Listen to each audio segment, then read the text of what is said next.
کہ اب میں اوور ہو رہی ہوں، اس لیے آپ کو ناک بو چڑھانے کی ضرورت نہیں ہے۔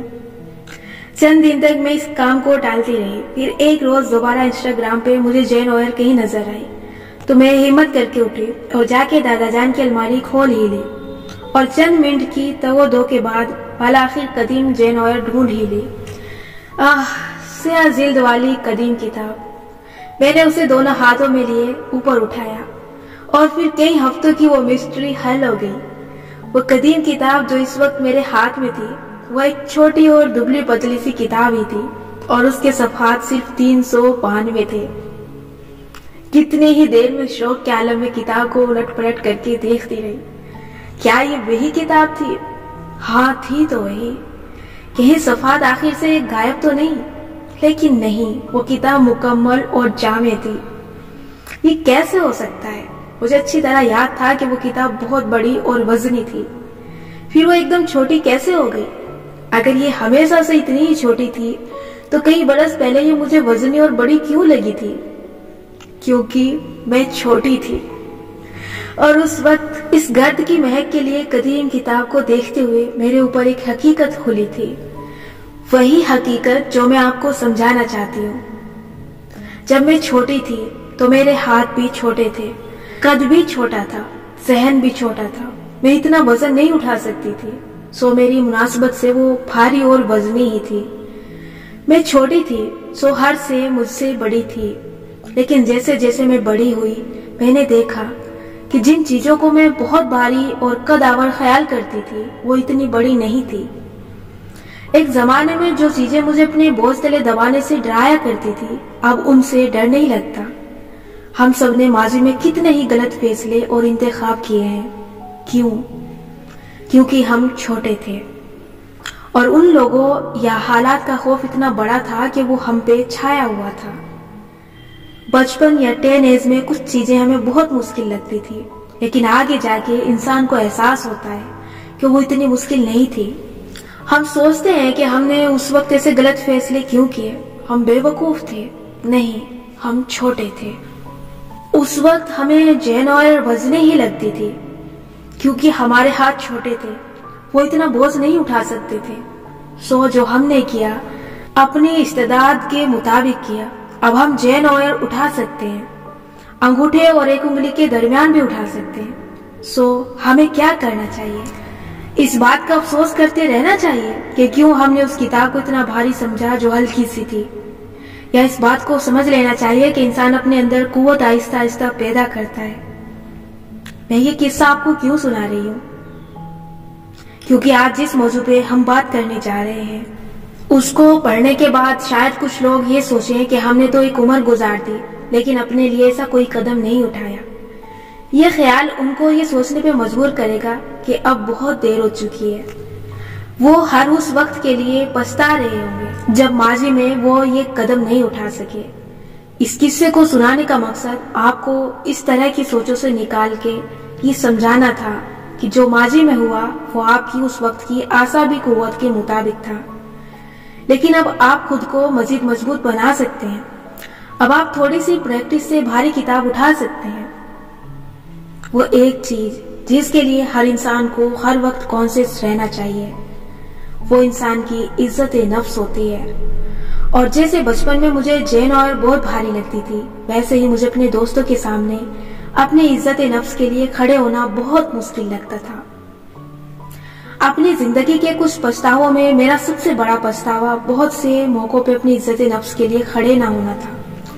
کبھی خوف میں، کبھی محبت میں، کبھی کسی دوست کو کھو دینے کے ڈر سے۔ لیکن چند برس سے پہلے خزاں کی ایک صبح نفیسہ کے ساتھ لانگ ڈرائیو پہ جاتے ہوئے مجھے یہ احساس ہوا تھا کہ اگر میں نے خود کو بدلنا ہے تو مجھے سب سے پہلے اپنے لیے کھڑا ہونا سیکھنا ہے، غیروں کے سامنے نہیں، اپنوں کے سامنے۔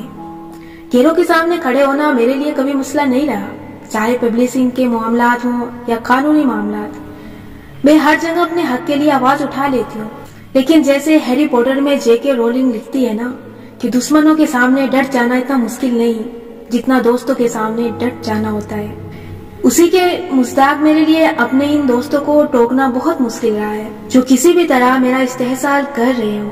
لیکن جب میں نے اپنی ذات پہ کام کرنا شروع کیا